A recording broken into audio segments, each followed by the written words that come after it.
This is Fox 9 News at 11. Hi, everyone, and thanks for joining us here at 11. I'm Alex Kendall. We have breaking news this morning. Minnesota lawmakers have reached a budget deal on the last day of the 2021 legislative session. So right now we're awaiting a news conference, and we're going to bring that to you live once that begins. So when that happens, we'll bring it to you.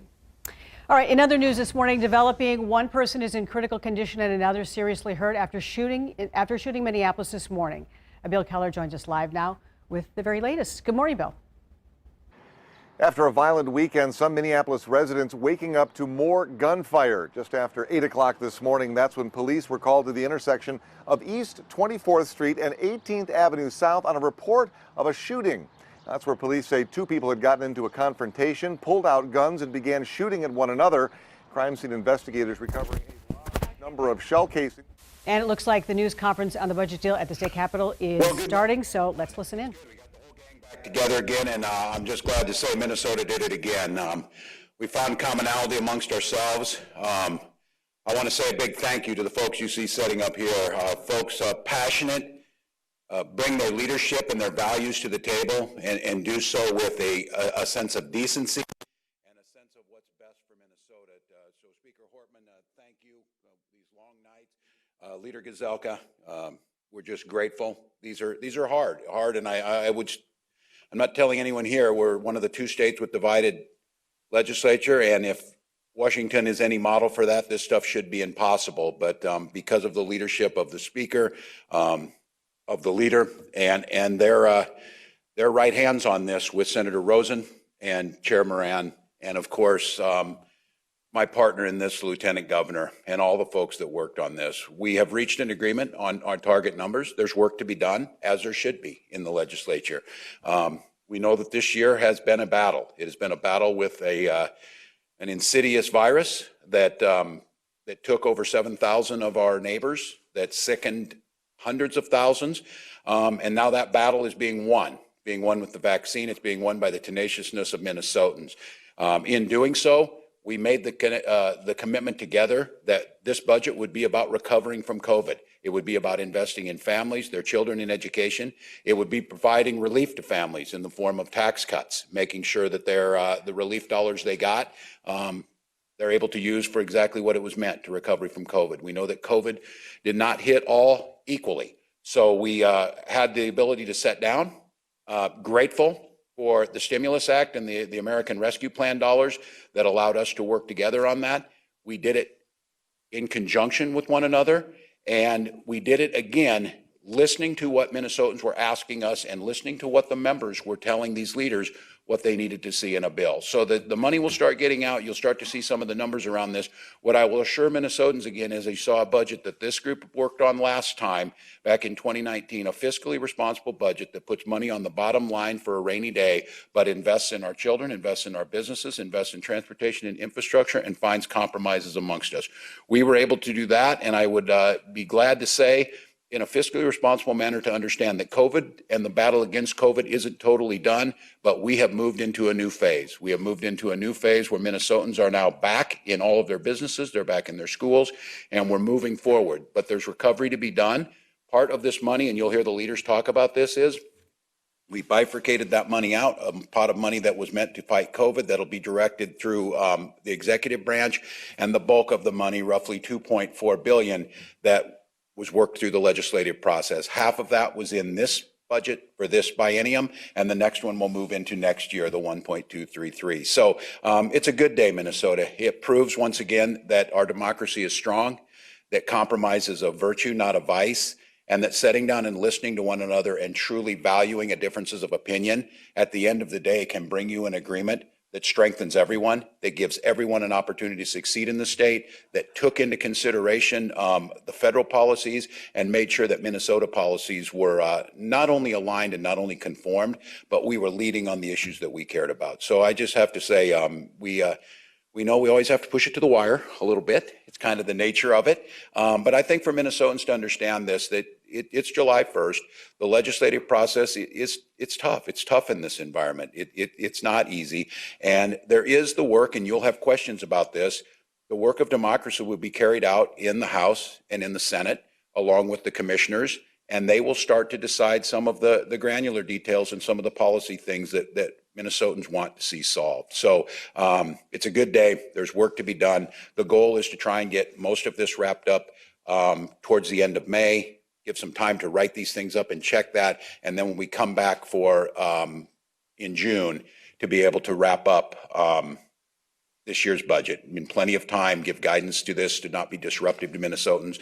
And I think, again, with today being tax day, the certainty, and you'll hear from each of them, the full conformity around the PPP loans and the full conformity around the UI insurance gives Minnesotans the certainty they need. And as of tomorrow, we will be putting the money in for summer school, and the certainty that our schools need, our families need for their summer programming and enrichment will go out tomorrow, and those schools can start planning for that first week in June when our littlest ones will get back in and continue on. So just a good day. You're going to hear from the leaders here. They'll take some of the specifics, and at the end, all of us will take questions. With that, Lieutenant Governor Flanagan.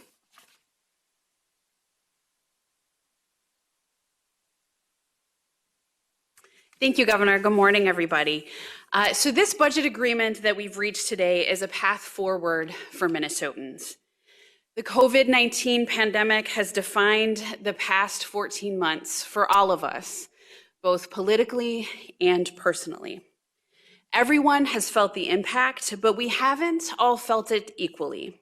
And as we reach the end of this very long winter and talk about recovery, we must focus our attention and investments on those who have been hit the hardest. Our schools and students, our small businesses, and our working families. I'm especially proud that we have secured a historic investment in education that lifts up our young people who have been so resilient during these past 2 school years. Thank you to all of the voices who have kept pushing us for a budget that doesn't just get us back to normal, but gets us back to better. And to be clear, as is often the case, there is more work to do. Our work is not done today, and it's not done when this budget is passed and signed into law. This pandemic did not create the disparities and inequities that have disproportionately hit working families and Black, Indigenous, and communities of color. It has only exposed and exacerbated them. We have a responsibility to meet the urgency of the past 14 months and take action, even when this pandemic is done. But we've shown once again that there is more that unites us than divides us. And Minnesota can lead with compassion and with care for community. It is who we should aspire to be. We found a way to work across lines of difference for the people that we serve, the people of Minnesota. So today is a good day. And with that, I'll hand the mic over to Leader Gazelka.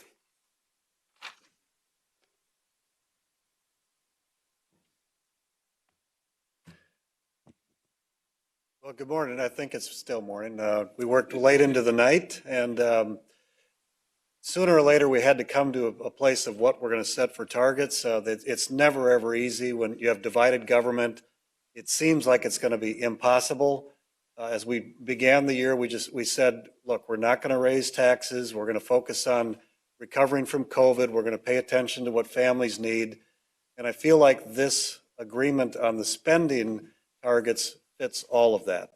We have about $1 billion of tax relief, and that everything from paycheck protection, that was those loans that were given to small businesses to keep their employees, the unemployment benefits, we're not going to tax those either, and then a number of other things that will be in there. That was very important to us.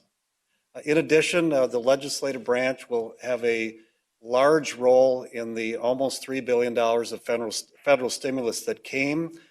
We set aside a pot of money for the governor of $500 million because there's a lot of things that he needs to act on.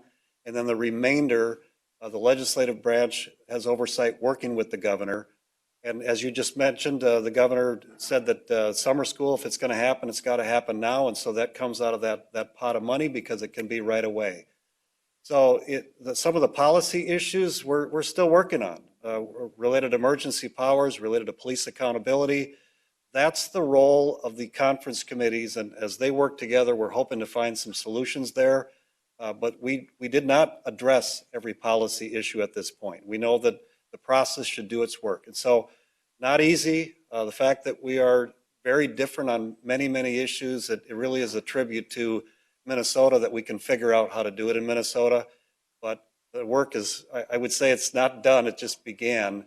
And now we have clear guidance about where to go. And with that, Speaker Hortman will make her comments.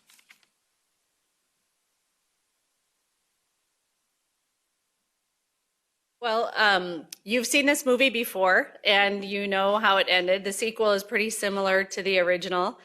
Here we are at the end of session. We're going to be going into a little bit of overtime, but you have three people who basically respect each other and are able to work well together despite huge ideological rifts between them. So I'm happy that we got an agreement done on time, and I was confident that working with these two gentlemen that we would be able to get this agreement done for the people of Minnesota. The question that keeps recurring is, why does it always take to the end of session, and why do we keep going into overtime? And I would say that you're not driving the same car that you did in 1973. You're not talking on the same phone that you did in 1973. And perhaps it's time to recognize that you don't need the same legislative calendar that you needed in 1973. And so, you know, none of us really relished the once every 30-day special sessions, but the work that we have is far different from the work that was before the legislature when they set our 120-day legislative session. So that is a reform issue for another day. We deserve, we are required to send a big thank you to the federal government. President Joe Biden and the Democratic members of Congress who voted for the American Rescue Plan made this agreement possible today, where we were able to do pretty much everything everybody wanted with some compromises. So we're not as strong in some areas as we each would like to be. But we're in a position to give tax cuts, to have historic funding in E12, really an enormous investment in education because of the American Rescue Plan dollars. We know that we can take care of the pay for our frontline home and community-based workers because of federal money. We're very grateful to our federal partners. And for me, the most gratifying part was that we could make this historic investment in E12 education.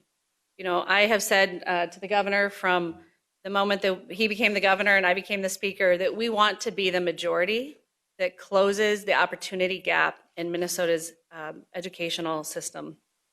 We have the resources to take a substantial step forward and to really make progress. We have enough money to really invest in equity and closing gaps. And that's a particularly rewarding piece of this work for me on the money side.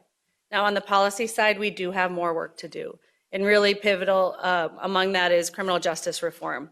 I think there's a lot of area for agreement.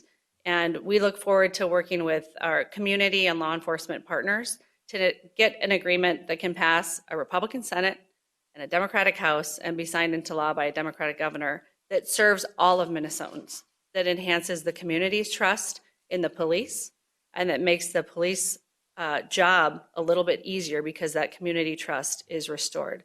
So this is a good day, but I look forward to the 201 members of the legislature helping to complete the work.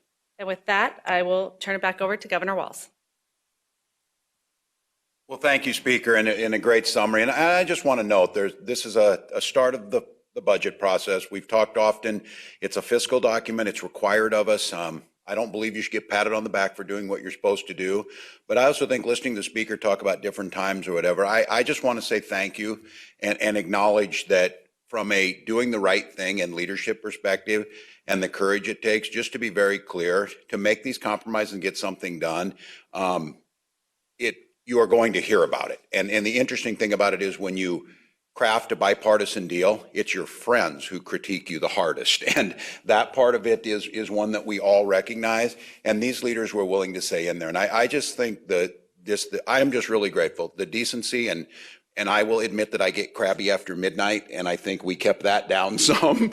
And just, with that respect, and I would make the case to all of you and make the case to these folks, role modeling in America in 2021 in a bipartisan manner is really, really important. And it did take us a little bit. We get to what may be overtime, but it's pretty normal.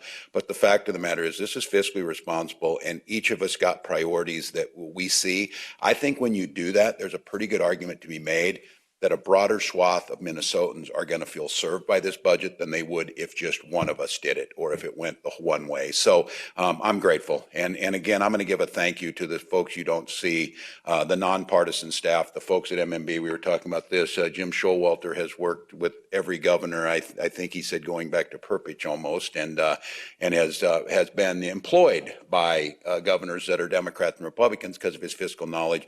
And then the staff, people like Wei Win and her team who are there to help advise us, Britta Rayton, who help us understand the numbers and took a lot of time last night on issues that we are generalists on and need to become deep experts on, and they're the ones that take the time to bring us all on the same page. So with that, questions to any of the group?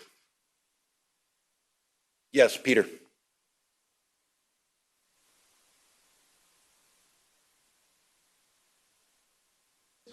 What you gained, sort of, I don't want to say win or loss, but what you gave and what you got in this final deal, because we've been talking about these issues a lot. It's hard to look through these numbers and see sort of where you ended up. So I'm going to ask all three of you to just give me sort of a sense of what your gain and what your give was.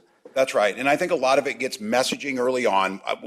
From the administration's perspective, recovery from COVID was absolutely critical. Understanding that COVID hit different people differently and that the need to recover us, our children, to recover those families who are most impacted and the small businesses. And I think one of the things that we laid out in there, we wanted to see some significant investments around education, healthcare, some of those things, but also wanted to see relief around middle-class tax cuts. And I think we got that. So what I would argue is that we got a little bit of each side. I think, again, I'll let folks speak for themselves, that we think that there are some long-term investments that need to be made to provide stability, because a lot of this can be one-time money. We thought there maybe was a little bit need for that, but the fact of the matter was the financial situation that we're in right now allowed us to make some of these now and then to talk and think about what happens next year. So I think we, one, got a balanced budget that focused on Minnesotans, those most impacted by this. We were able to provide the tax relief that was necessary while still funding those critical programs. We did that all by restoring our bottom line rainy day fund and looking towards a future where we're not overspending, where we can't maintain these programs, but we can think about growth. Speaker.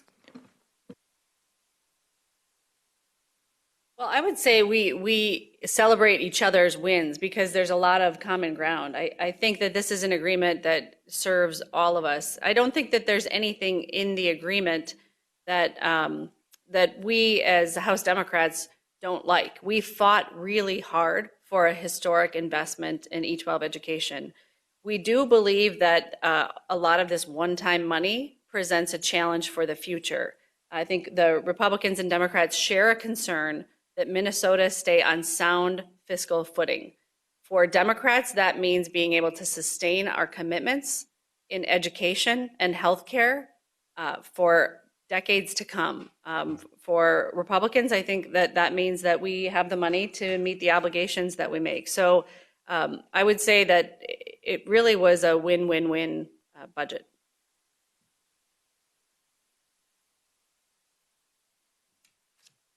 Yeah, so we've been around each other enough that we kind of know what the other side thinks, and it actually became more accurate.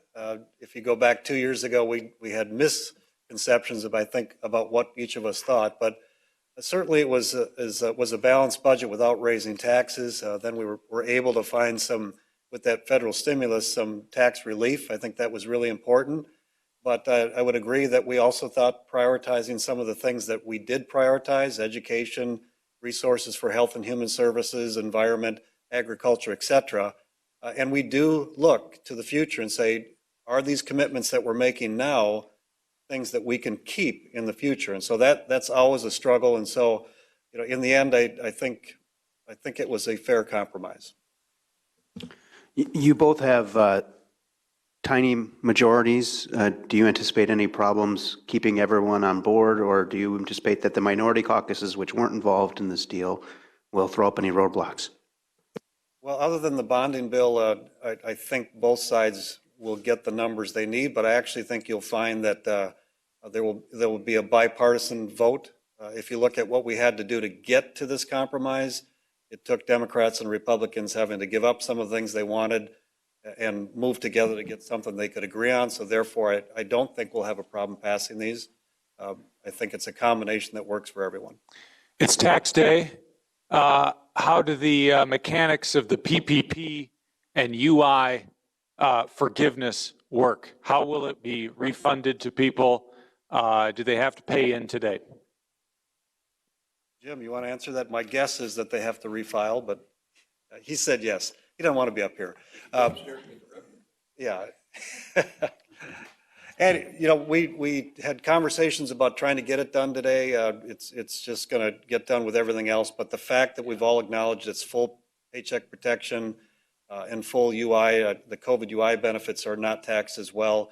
I think people can at least know where it's going. I'm pretty sure they got to refile. So. Maybe not. Maybe not. Tax lawyer. So we think that perhaps the Department of Revenue is going to be able to make some changes that may not require that.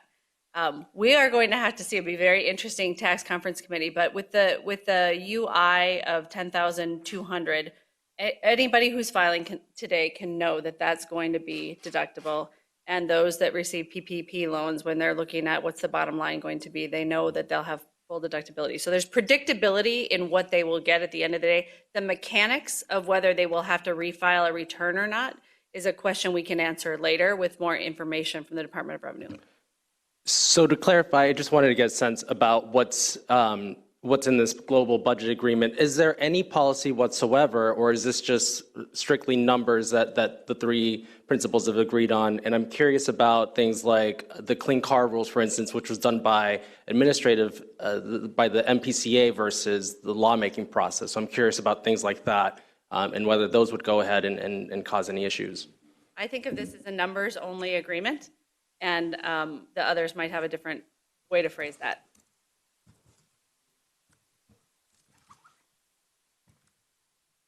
Governor, with so many things still undecided, is there the chance it derailed? Well, I think in democracy, there's always a chance, but I don't think so. I think this sets the tone, the goodwill, the compromise. These are hard issues, but I think both the speaker and the leader Gazelka brought up really solid points. It's the way I feel. It's not as if Democrats don't want to see tax relief for middle-class people. It's not as if Republicans don't like education. And I think trying to find that, and I think the same would be true on some of these policy issues. I know they're a bit thorny. It probably should be noted, Senator Gazelka, for your caucus, that yes, you did talk about these issues and said how important they are. It's not as if we didn't discuss them, but the recognition, as the speaker said, was there's 201 members of the legislature that need to work this through. They need to find compromise as we have, and I do think that's there. We know that we want to see some reforms around public safety that are shared by both members of community, activists, and police, and they'll be working on those issues. So I'm hopeful. This is a big piece of this. It's not the end. It's a big piece. The work will start, but this is where democracy can really shine. And I don't want to fall into a Minnesota exceptionalism on this, although in this case I think it might be pretty exceptional. This is a pretty unusual thing in 2021, and I think the legislature will keep that going. Find compromise, get it done. Can someone comment on the clean cars rule, though? Because my understanding was the whole environmental budget was possibly going to be at stake if that wasn't settled. So it has that piece. Well, I think a lot of people talked. I think they're still talking about it. We put the environment targets in there, and now they'll work through it. And I anticipate there will be lots of robust conversations around different areas, and certainly the move towards decarbonization and clean cars will be a piece of that. And that will be with the chairs and with the commissioner, and they will talk it through, and we'll see what they come up with. As I've said, when we started this process, we're open to hearing where people are at, as long as it's in the interest of Minnesotans, it's in the interest of moving Minnesota forward after COVID. So we'll hear what they come up with. I think now it was. I'll get it. they think they're out there, we'll get them emailed through. The target numbers are out there. We've been talking about a budget of $50 billion plus. What's the actual figure? Where I turn to the accountants. Is that right? 50? All right. I'm sorry, I couldn't hear that. 50, Jim? 50 even? Yeah, what do you, it'll be a little 50 with this in there, 51.2 or something. We'll get it to you on that. So it's roughly in that neighborhood. Yeah, it's the federal piece as it comes in. They can get it to you. And again, the accounting of it, as many of you in this room know, deals with this biennium and the tails, and how are the tails figured based on what goes through. So we give them the broad parameters. They will start to hone that. Speaker Hortman and Leader Gazelka, you mentioned that maybe trying to get most of this done before the end of May, and then kind of, I guess, dot the I's and cross the T's by June. Can you shed some more light on what we can expect in terms of the legislature's work in the next few weeks here? Sure. What I have told my chairs, and I think is our agreement, is that we would like spreadsheets. We expect spreadsheets from our chairs by May 28th at 5 p.m.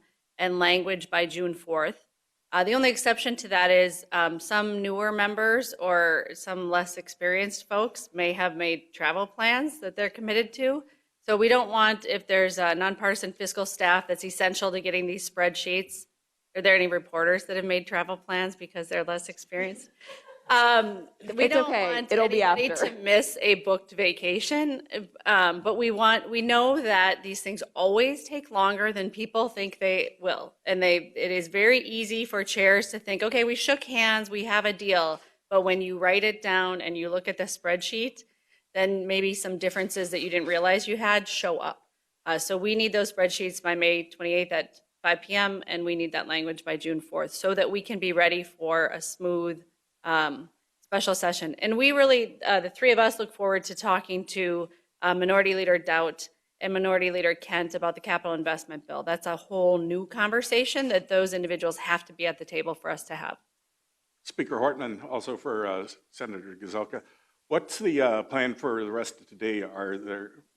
Is legislation going to get passed that's actually going to make it to the governor's desk? I know that the Senate has just a couple of bills that would fit that criteria that the House would agree with. I think we'll move those. We're still having conversations, but I'm pretty sure that the Senate will be done in the afternoon because now we're pointing to directing our folks to start working on these big targets. Normally, we go right to midnight and finish, but we're not going to finish, and we already know what the future is, so I just assume be done in the afternoon. Senator Gazelka, while you're up there, what's your understanding of the handoff of executive authority, if there's any new parameters placed around that, and then the governor, is he getting it right? We're still working on it. I think that would be an accurate assessment. If we're coming back somewhere around June 14th, we got to figure that out. That's still a thorny issue. Police accountability is still an issue that we have to figure out through. But that's why I said this is the targets, which is the key thing to actually getting done. If we don't have these, we never even get to those policy differences. But there's a number of things in there that we're trying to work through, but I do believe we'll work through.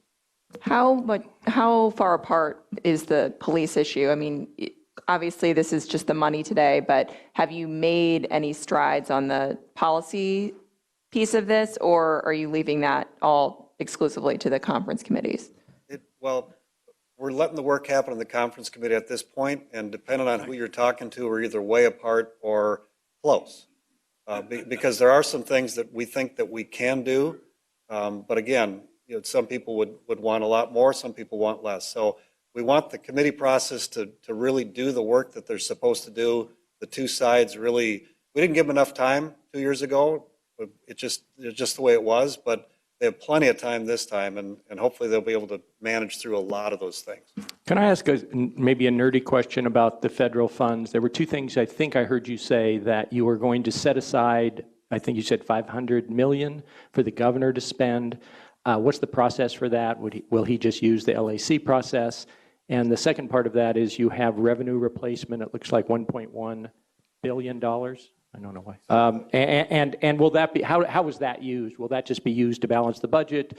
Is it flexible money that you can spend however you might spend general fund dollars? Most of it's revenue replacement, so then we can figure out how to manage the budget areas. The legislative branch wanted control over all of that money. The compromise is that the governor has control over 500 of it, and the legislative branch working with the governor controls the rest of it. And that's the compromise. That's where we ended up. But again, the LAC process, or is it just an account? LCRC. Okay. And then so also notice that you leave some unspent ARPA money in the second year of the biennium. Is that just to be spent next session? Yeah, well, that's the point, is we don't know what next year is going to bring us. And so we have those resources there. We don't know if the federal government's going to come in and help with the big deficit we have in the unemployment insurance fund.